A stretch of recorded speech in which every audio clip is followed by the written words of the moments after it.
All right, let's turn our attention to last night's game in Cleveland. The Cavs had an 18-point lead at the start of the fourth quarter, but they did have some trouble putting the Celtics away. Boston pulled to within one 3 times in the final 2 minutes. They did end up falling 124 to 118. So, George, you could kind of look at it either way. Did the Celtics losing that way to the Cavs tell you they're close, or they're not really remotely close? Yeah, I don't believe they're remotely close. I look at this team, and I think they're really good.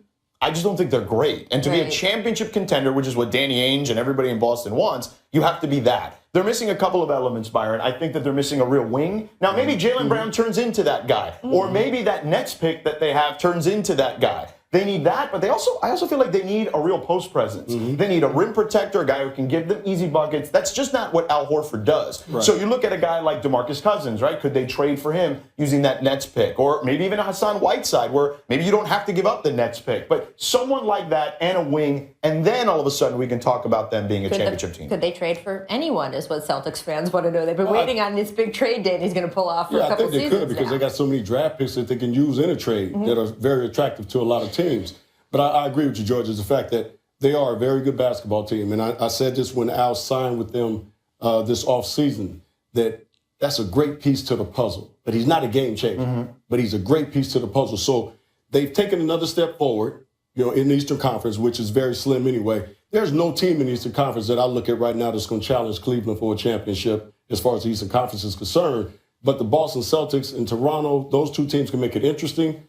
But still, at the end of the day, Cleveland's still the favorite. Rachel, they're like a baseball team that has a bunch of 2 and 3 starters. Right. They don't have the number one. Right. Yeah. Like Isaiah Thomas and Al Horford are good players, all-star type players, but they're not a definitive number one guy. Yeah, I mean, the Celtics are now 0-6 against the top 2 teams in either conference. Not there. Rough night for the Raptors the past couple nights, too. So the Cavs, again, distinguishing themselves as the class of the conference. Not that we didn't know that already. Let's talk about the Lakers. LA outscored 31-13 in the third quarter last night. At home to the Mavs, Dallas, not a good basketball team this year, and yet the Lakers did still manage to lose to them. Their 14th loss in the last 16 games. And afterward, Coach Luke Walton said, quote, as a team, we're going to be fun. We're going to figure it out. But when is the question? How much does it mean to us right now to figure it out? Do we want to do it now, or do we want to wait 2 or 3 years? Take a look. The Lakers hold the worst record in the league in the month of December, 2-14. This is after they were 10-10 heading into the month. So, Byron, if you look at Luke's equation here, are we going to figure it out right now, or is it going to take 2 or 3 years? Where are you putting your money? Well, it's going to take 2 or 3 years. Now, when he said, do we want to wait? We all know LA fans don't want to wait. Yeah. And if they wanted to wait, I wouldn't probably be sitting here with you guys. So I'm just saying.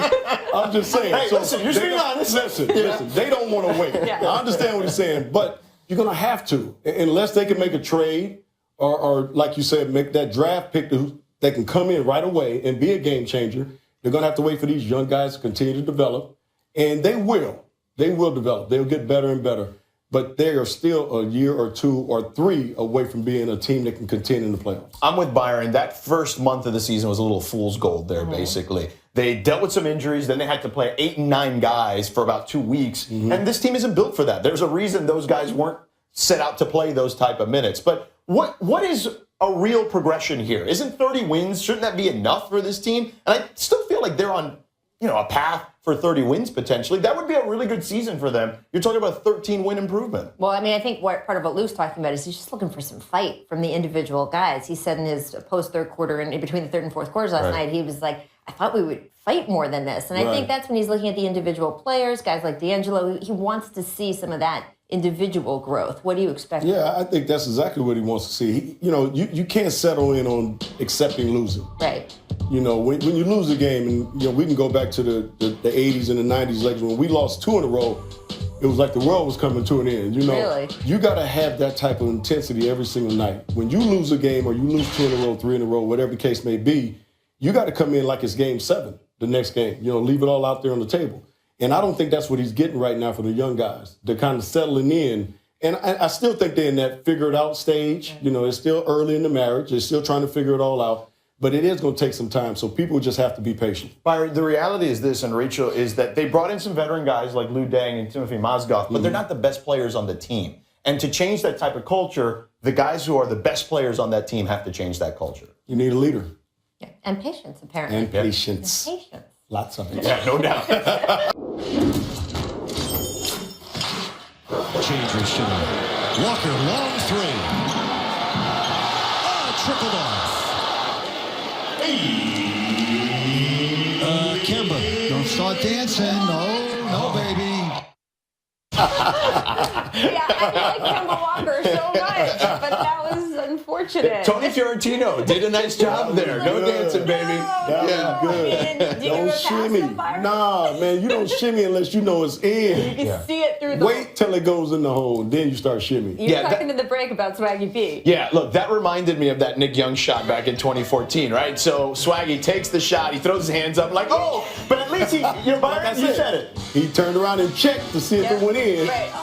He caught himself. He caught him quickly. Now, Kemba was like, oh, this is all good. I don't have to worry about any of this. Dedicated. I know myself. But I will give Kemba more credit because I love the swagger he puts into it. Kind of like Antoine Walker with a little shimmy. Right. To me, if you can shimmy like Antoine Walker can shimmy, you deserve some love. There's a little hip movement there, too. Yeah. Antoine was But the it king went of the shimmy. in. It went in. Now Right, you can exactly. shimmy. Then you can shimmy. Yes. You can get it done. He was the king of the shimmy. He was, Exactly. man. Antoine was the best at that stuff. Let's move on to another guy who gets it done, Russell Westbrook. He was ejected in the third quarter last night. Not as much getting it done. It was because he was arguing with the refs over whether the shot clock should have been reset or not. Afterward, he was not happy. Take a listen. It's just crazy, man, especially for me, because I feel like, I don't get the benefit of that most of the time, especially throughout the game with refs. And I get so many texts just for talking. I can't even say nothing when I'm getting hammered every time I go to the damn basket throughout the games and previous games, not tonight, but every night. And I just don't get refs the same way as other people, and I don't appreciate it.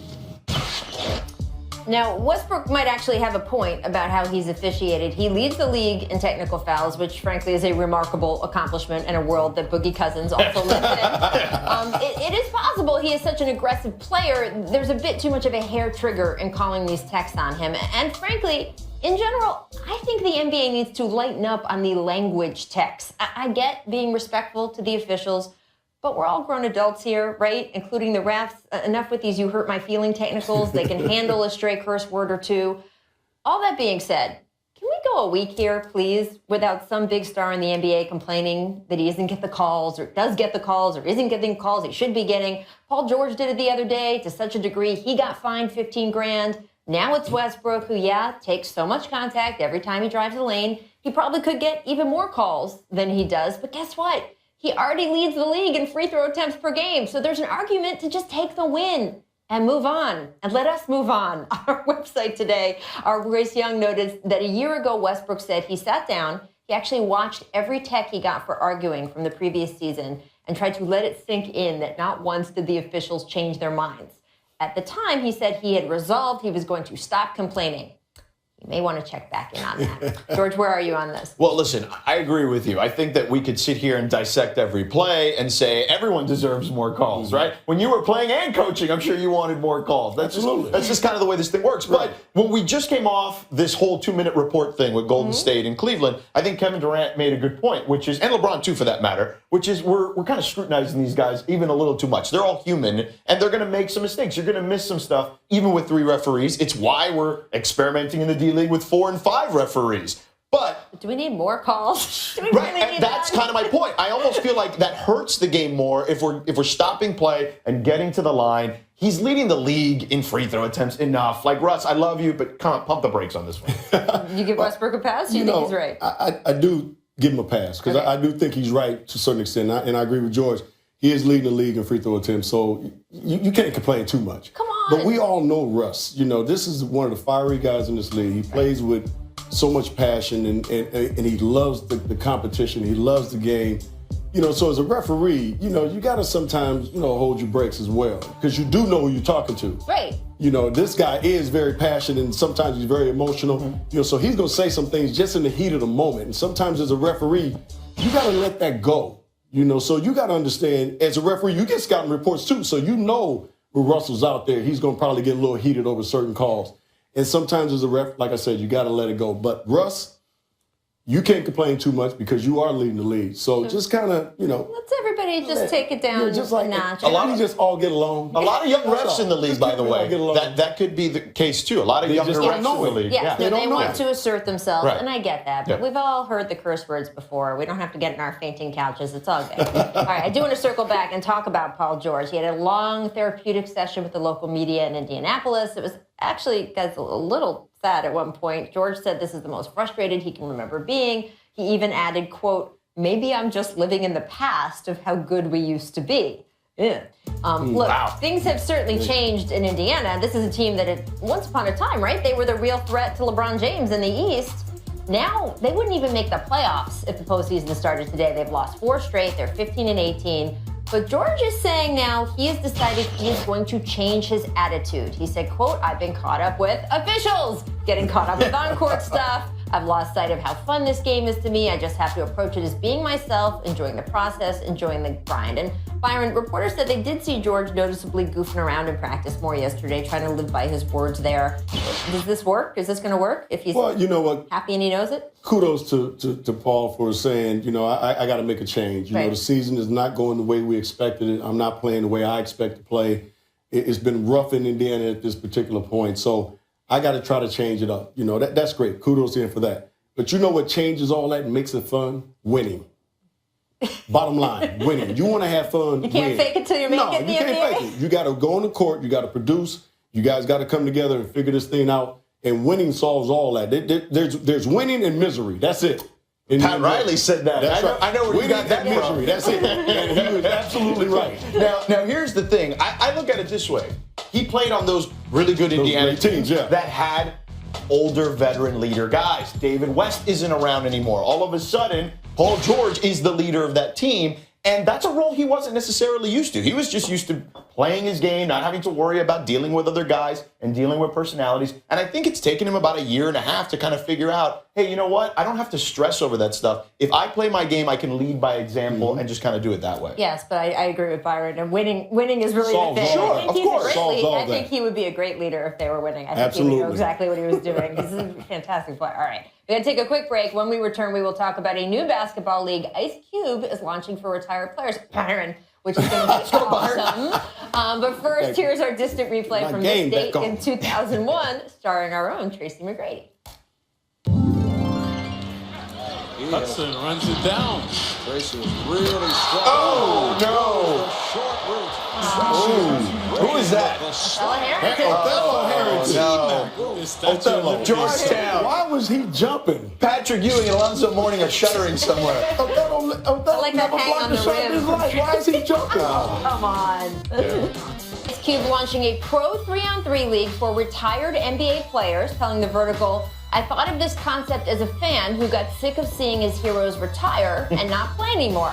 A lot of these guys can still play once they retire, just not the back-to-backs or 4 games in 4 nights." Now, our teammates here at The Jump, Chauncey and Steven Jackson, they have already committed to playing in the league. There you go, Byron. Grow the hair back. There you go. You are the third member of Y'all that funny. team. Y'all funny. Put my high top fade up there. Y'all funny. Let's do it. Okay. Let's do it. All Yeah.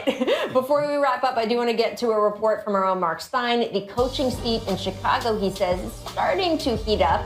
Mark says the Bulls going 6-9 in December, compounded by missing the playoffs last season, has team officials, quote, increasingly assessing the coaching fit. You can take that as you will. Now let's note the Bulls have won their last 2 games, and Hoiberg has a pretty pricey contract too, which I imagine the team is not eager to eat, but I guess we'll have to watch that. Yeah, I don't think Fred Hoiberg is an NBA coach. I think he's a good college coach. I think he can work in the front office. His players don't trust him. Noah didn't last year. Mirotic is having issues now. I don't see it.